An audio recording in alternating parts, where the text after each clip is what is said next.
Hi techies, நீங்கள் நம்ம இதை பற்றி பார்க்க போனோம்னா ஏசி அண்ட் டிசியோட டிஃப்ரென்ஸ் பார்ப்போம். ஃப்ளோ ஆஃப் கரண்ட் வந்து ஏசியில் வந்து பீரியாடிக்காக சேஞ்ச் ஆகும், டிசியில் வந்து சிங்கிள் டைரெக்ஷனில் இருக்கும். சோர்ஸ் பார்த்தா ஆல்டர்னேட்டரை வச்சு ஏசியை உருவாக்கலாம். டிசியை வந்து solar cells and DC batteries வச்சு உருவாக்கலாம்.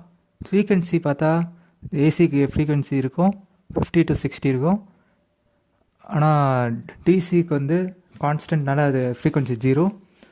வோல்டேஜை வந்து நம்ம ஏசியில் வந்து அதிகப்படுத்தலாம், கம்மிப்படுத்தலாம் யூஸிங் ட்ரான்ஸ்ஃபார்மர்ஸ். ஆனால் வந்து டிசியில் அப்படி உருவாக்குறது வந்து கொஞ்சம் நிறைய எக்யூப்மெண்ட்ஸ் தேவை. டிரான்ஸ்மிஷன் பார்த்தா லாங் டிஸ்டன்ஸ் வந்து ஏசி அனுப்பிச்சிடலாம், ஆனால் லாங் டிஸ்டன்ஸுக்கு டிசி அனுப்பிச்சிட்டா எஃபிஷியன்சி ரொம்ப கம்மியாக இருக்கும். இப்போ அது அப்ளிகேஷன் பார்த்தா ஹோம்ஸ் இண்டஸ்ட்ரியில் வந்து ஏசி யூஸ் பண்ணுறோம்.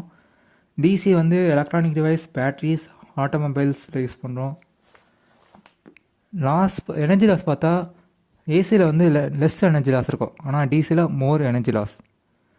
சேஃப்டின்னு பார்த்தா ஏசி வந்து கொஞ்சம் வந்து dangerous due to high voltage, ஆனால் வந்து DC safer at low voltage. Wave form பார்த்தா sine wave, square wave, triangular waves அதான் ஏசியில் இருக்கும். டிசியில் வந்து ஒரு ஸ்ட்ரெயிட் லைன் தான். இப்போ வந்து ஒரு ஏசிலேருந்து டிசியாக கன்வெர்ட் பண்ணால் ரெக்டிஃபையர் தேவை. ஒரு டிசிலேருந்து ஒரு கரண்ட்டை ஏசி கரண்ட்டாக பார்த்தோன்னா இன்வெர்ட்டர் தேவை. இந்த வீடியோ பிடிச்சிருந்தா லைக் பண்ணுங்கள், ஷேர் பண்ணுங்கள், சப்ஸ்கிரைப் பண்ணுங்கள். மேலும் நிறைய வீடியோஸை பார்க்கலாம். தேங்க்யூ.